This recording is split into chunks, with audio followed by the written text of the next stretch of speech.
All right, so President Joseph Robinette Biden has made some pretty historic moves today. As far as I'm aware, he is now officially the first American president in history to actually go out and join the picket line with striking workers. So this is obviously in relation to the ongoing UAW, the auto workers strike that we have been talking about and covering relentlessly on this channel. So I got a bunch of different things that I want to get into here. First, Sean Fain giving a little introduction to Joe Biden, then Biden's little short statement that he made himself. Also a little bit of, a polling refresher in terms of Americans' surging support for unions. And then we're going to get into Donald Trump and his event that he's planning, which is like tangentially associated with auto workers, but he's not actually going to the picket line like Biden, and sort of comparing that to his actual track record on labor, Trump that is, which is absolutely atrocious, as you guys are well aware of. And also fellow fake populist Josh Hawley, who decided to go and visit these workers, and we're also going to compare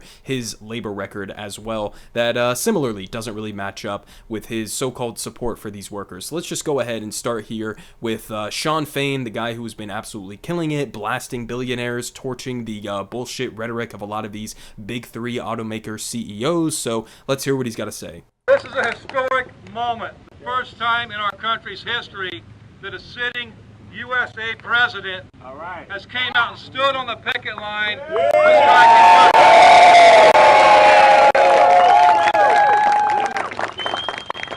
Our president has chosen to stand up with workers in our fight for economic and social justice. Thank you.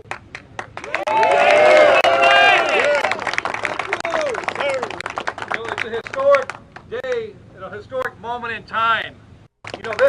All right, so, as he pointed out there, it is historic. Right now, is Joe Biden perfect on labor issues? No, absolutely not. We all saw how he handled the, the rail strike and stepping in to block that as a potential thing from happening. But at the same time, you compare him to Donald Trump, you compare him to Barack Obama, you compare him to Bill Clinton or George W. Bush, and, the bar is on the floor as a comparison point, but he is probably the most pro-labor president, especially on rhetoric, that we've had in modern American history. So you got to give him a little bit of credit on that. Again, he could go much farther, but things like his National Labor Relations Board that I've talked about on this channel plenty of different times. One of the more, recent rulings that they made that I'll just remind you guys of here. The NLRB basically came out with a ruling recently saying that if any workers try to form a union, and then you have the corporate side of that equation comes in and they say, no, we want to have an official election. And if they do any union busting that is illegal under federal labor law whatsoever during that process of them trying to form the union, then the workers basically win by default. So things like that, are actually meaningful and are going to make significant gains in terms of this surging, a resurgence of the American labor movement that we have been tracking over the last couple of years. So give him credit where it's due, criticize him when it's necessary, but let's go ahead and hear what he had to say here directly on the picket line. UAW picket lines when I was a senator since 1973, but I tell you what, first time I've ever done it as a president. Oh, look, one thing is real simple, I'm going to be very brief. The fact of the matter is that you guys, the UAW, you saved the automobile industry back in 2008 and before. Made a lot of sacrifices, gave up a lot, and the companies were in trouble. But now they're doing incredibly well, and guess what? You should be doing incredibly well too. It's a simple proposition.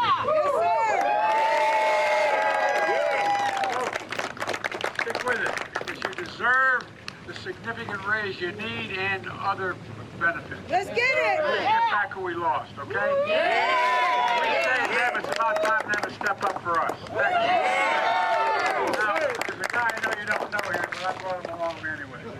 Sean Fain, your president. Yeah.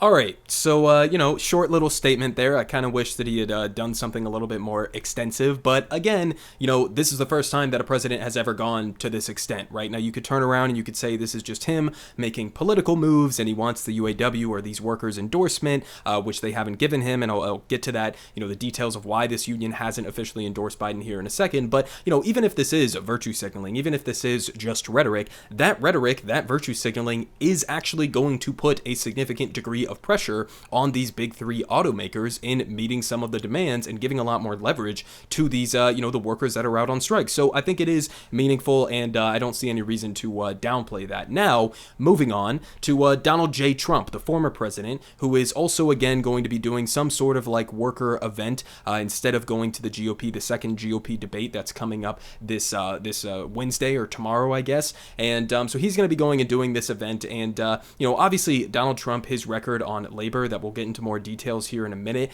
is just absolutely trash. It's absolute garbage. And this is him just basically going up there and pretending to stand with the workers while actually not standing with the actual like UAW workers who are on strike. He never talks about the specific demands of these workers. He always just sort of gestures towards like, Biden's threatening these workers' jobs with the EV transition and all of that stuff, and he's selling them out to China or whatever the case may be. And he never actually throws support behind the actual union itself, right? And he actually attacks the union, and I'll give you some direct quotes again here in a minute, but let's just go ahead and check in, because this is another important angle of this, in terms of how some even like liberal or center, centrist outlets, mainstream outlets are covering this, because it basically they're feeding in to exactly the kind of narrative that Donald Trump wants in this situation. So let's go ahead and check in here with CNN. These workers. Now, Donald Trump himself has clashed with unions in the past, but their argument now is that he is pro-worker. So expect to hear this pivot in his messaging towards that general election, talking about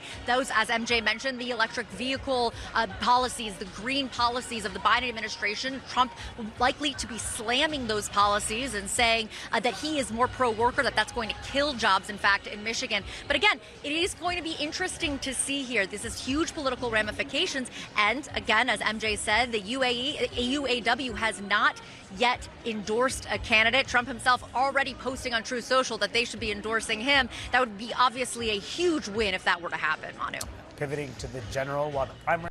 Okay, so I mean, that's just completely giving in to Donald Trump's framing. Again, you look at his track record, it's not just that he's clashed with unions, okay? He's been explicitly anti-labor, okay? That's who Donald Trump is. He serves the wealthy, the powerful elite, okay? And specifically on this EV transition and all of that stuff, and the reason why the UAW hasn't officially endorsed Biden, this is a really important point, because this is basically all that Republican politicians have been talking about, and political commentators as well, when it comes to the UAW, right? We saw this in that recent Trump interview that I think I touched on this channel, where basically, again, I mean, he's just saying that, the union doesn't support Biden because he's shipping all their jobs off to China because of the electric vehicle, transition or whatever the case may be. These workers, and I know this because I just listened to another interview from Jordan Sheridan of Status Coup, sitting down or standing up with Sean Fain, the president of the UAW. And it's not that they have an issue with transitioning to an electric vehicle future. In fact, they know that that's inevitably going to happen. The issue is that Joe Biden, through the Inflation Reduction Act, passed some corporate incentives in order to push some of these car manufacturers to transition away from, combustion fossil fuel engines and towards electric vehicles. But in the Inflation Reduction Act, largely thanks to many other corporate Democrats like Joe Manchin, they did not include, as a part of this electric vehicle transition, protections or requirements that they be union jobs. Okay, so that's the main issue that the UAW workers have with Joe Biden. That's why they've withheld the endorsement. It's not because he wants to, incentivize companies to make electric vehicles. And also, the idea that that's just going to result in these jobs being destroyed is completely absurd. If anything, staying on the track that we are right now and allowing other countries like China to dominate the electric vehicle market and not investing in that transition and getting supply chains moved over here and increasing domestic American manufacturing for electric vehicles, okay, that is what is going to result in the demise of these workers' jobs in the long run, and not even giving them the alternative to work in an electric vehicle market that is inevitably going to become the future reality. So it's like they take this idea and just completely invert it on its head, and actually the policies that they want to implement, the Republican Party, would be worse in the long term for these auto workers, okay? So I just want to make that explicitly clear for everybody. Now, again, another reason why both Donald Trump and Joe Biden are going to, do these, virtue signaling events or trying to show their support for the workers in whatever case or whatever way that they want to, is because, it's pointed out here by Gallup, U.S. approval of labor unions in the United States is at the highest point since 1965. Okay, we're talking about what, 6 decades ago? Okay, so obviously there's an incentive here to try to earn the endorsement of the union, to try to, pretend if, you're Donald Trump or Joe Biden, to pretend as if you are as pro-labor as physically possible because this is what the American people support. Now, okay, to get into a little bit more details here real quick on what Donald Trump's actual track record is when it comes to labor issues, here from the AP. Trump says he always had auto workers' backs. Union leaders say his first-term record shows otherwise. So what are they talking about here? They say when former President Donald Trump visits Detroit on Wednesday, he'll be looking to blunt criticisms from UAW union leadership that said a second term for him would be a disaster for workers. And directly from the president of the UAW, Shawn Fain, a quote here, he said, "Every fiber of our union is being poured into fighting the billionaire class and an economy that enriches people like Donald Trump at the expense of workers." Okay, he continued, "We can't keep electing billionaires and millionaires that don't have any understanding of what it is like to live paycheck to paycheck and struggle to get by and expecting them to solve the problems of the working class." Okay, so again, this union is not standing by Donald Trump. Okay, they haven't endorsed Biden. I just outlined why. They are certainly not on the side of Donald Trump in his policy track record. Okay, they say Trump will bypass the second Republican presidential debate that day instead to visit striking auto workers in Michigan. Again, he's not visiting the actual striking auto workers, okay? He's doing a separate event that's apparently at an ununionized plant where he's bringing in some workers who I guess are still in the auto industry, some who are retired, many of them non-union. So it's like he's not going to the picket line. But again, they sort of phrase it and sort of use this bizarre wording where it seems like, oh, he's also going to the picket line like Joe Biden was. But he's looking to position himself as an ally of blue-collar workers by promising to raise wages and protect jobs if elected to a second term, which is again utter bullshit. He is a proponent of trickle-down economics, the same trickle-down economics that the Republican Party has been supporting since the era of Ronald Reagan. That has been an absolute disaster for working class people. They say union leaders say that Trump's record in the White House speaks for itself. Union leaders have said that his first term was far from worker-friendly, citing unfavorable rulings from the nation's top labor board, the NLRB, and the U.S. Supreme Court, as well as unfulfilled promises of automotive jobs. While the UAW Workers Union has withheld an endorsement in the 2024 presidential race, its leadership has repeatedly rebuffed Donald Trump. And they got some quotes here. They say, "Just look at who Trump put in the courts," said David Green, the UAW regional director for Ohio and Indiana. "Look at his record with the Labor Relations Board. He did nothing to support organized labor except lip service." And that's exactly what his event that he's about to do in Detroit is going to be. They say the National Labor Relations Board, which enforces the country's labor laws and oversees union elections, came under Republican control during the Trump administration for the first time since 2007. The board reversed several key Obama-era rulings that made it easier for small unions to organize, strengthened at the bargaining rights of franchise workers, and provided protection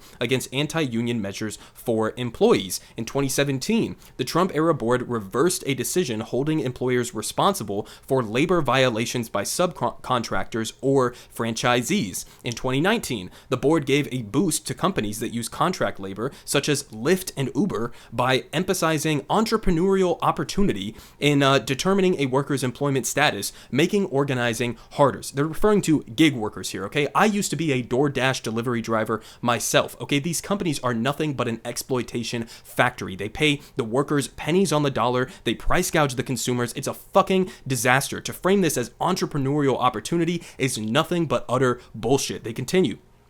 Mark McCannis, the president of the Plumbers and Pipefitters Union, said in a statement last week that Trump tried to gut the Labor Relations Board under his administration, absolutely correct, to undo the safeguards that protect working class families. Michigan AFL-CIO president Ron Bieber told the Associated Press in an emailed statement that the board was stacked with anti-worker appointees who trampled on collective bargaining rights. Again, is Biden perfect on labor? No, nowhere close to it. But compare his NLRB to this. This is an explicitly anti-labor National Labor Relations Board, whereas Biden's National Labor Relations Board is probably the single brightest spot of his entire administration, being fervently pro-labor. Okay, so it's a big difference there. You can't just brush that under the table. But they say union leaders have also pointed to unfavorable U.S. Supreme Court rulings under a conservative majority that grew, obviously, during Trump's term.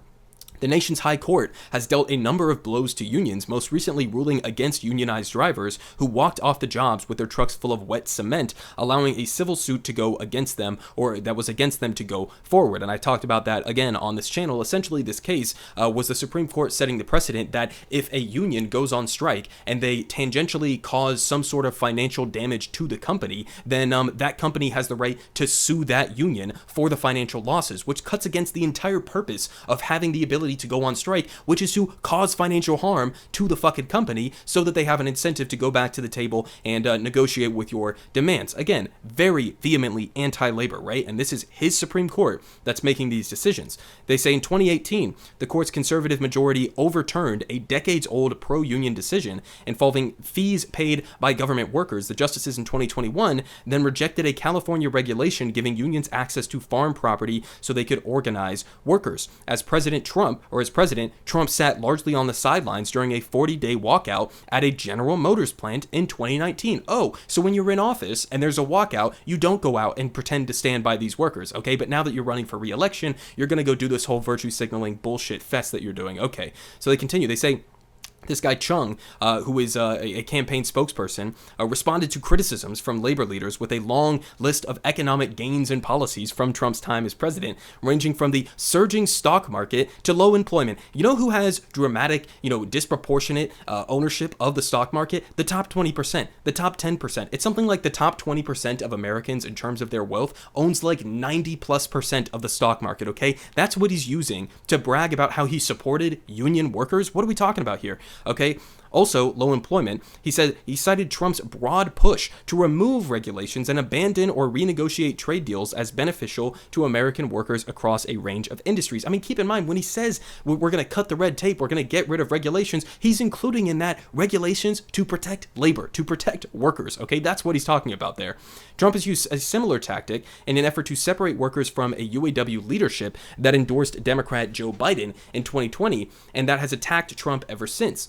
In a recent campaign video addressed to auto workers, Trump encouraged them, okay, this is him explicitly attacking the UAW that just recently, keep in mind, just a couple months ago, elected Shawn Fain to be a much more militant leader. These workers love Shawn Fain, okay? Overwhelmingly, they are supporting Shawn Fain and his militant strategies. He decided to attack the union, okay, and encourage them not to pay their union dues and claim that the union leaders have got some deals going for themselves, okay? Trump also claimed that he would raise their wages and protect their jobs, just pulling fucking shit out of his ass, okay? So I'll leave it there. I'll link this down below if you want to go read more into this article, but, suffice it to say, Trump is not a pro-labor president, nowhere even remotely close to it. If you believe that, you are a rube. You do not know what his actual track record has been on employment, okay, on actual workers' rights, okay? Go and look at his track record, look at what his policy proposals are if he's reelected in 2024. This shit is not complicated, okay? Again, another point to that, Trump is vehemently in support of so-called right to work, okay, which again basically means,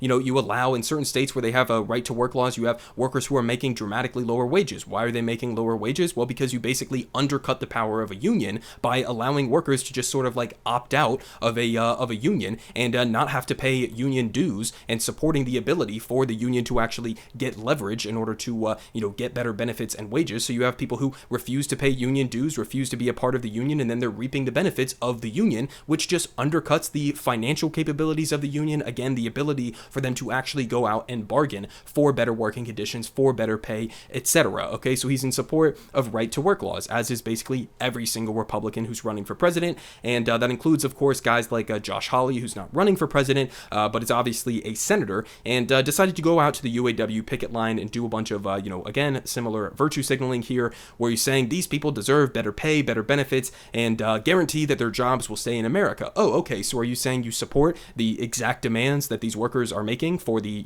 the strike that they are currently engaging in? Oh, wait, no, you're talking about how, Joe Biden's going to export these jobs overseas to China, okay, and you're attacking climate initiatives, you're attacking electric vehicle initiatives. I mean, again, just vague nonsense, all right? All of their support is as hollow as you could possibly imagine, especially coming from a guy like Josh Hawley, who was pointed out by multiple people, including his opponent in the state of Missouri for the next election. Here's just a couple examples here. Hawley has been a vocal supporter of implementing right to work in the state of Missouri. Again, you have this initiative that he was backing, as pointed out here again by Lucas Kuntz, his potential opponent. Or who ran against him in Missouri. 237,000 Missourians lost overtime pay protections as a result of Josh Hawley's lawsuit. So, I mean, listen, you have Joe Biden on the one hand, who again again, is nowhere close to perfect on labor issues, but is significantly better than any Republican you wanted to pick out of the hat in the entire country. Okay, any elected Republican, put it up against Joe Biden's record. I'll take that any day of the week, right? You have Joe Biden setting history, right? Going out, actually standing on the picket line. It was a short little clip there, but again, that's important. That gives them a little bit more, leverage, even if it is just rhetorical. That puts more pressure on the corporate side of this equation. Again, all of his NLRB wins that he's gotten under his administration, I'd like for him to go to bat for things like the PRO Act. I'd like for him to do so much more that he can and absolutely should do. But then you look at guys like Donald Trump, who's going and he's doing this event, right? You look at guys like Josh Hawley, who's showing up on the picket line, and then you compare it to what they've actually done during their tenure. You compare it to the policies that they support, that they want to run on for their next election cycles, okay? And it's just not even close. These people are utter shameless hypocrites who absolutely do not even remotely stand on the side of labor and simply want to use this as an opportunity to sort of build their clout and to attack any climate initiatives or the transition towards electric vehicles whatsoever. And again, are basically just weaponizing this sort of like, much more pro-labor sentiment that exists in the United States right now when they don't actually believe in that, right? And so, again, credit to Joe Biden for going out, doing the bare minimum. This is something that you would expect of somebody who wants to call himself the most pro-labor president in American history. So good for him for doing that. And again, solidarity to the UAW workers. Obviously, hope that they get every single goddamn thing that they are asking for. Everyone is saying good Politic guy has the best Politic. Believe me, no one does it like him.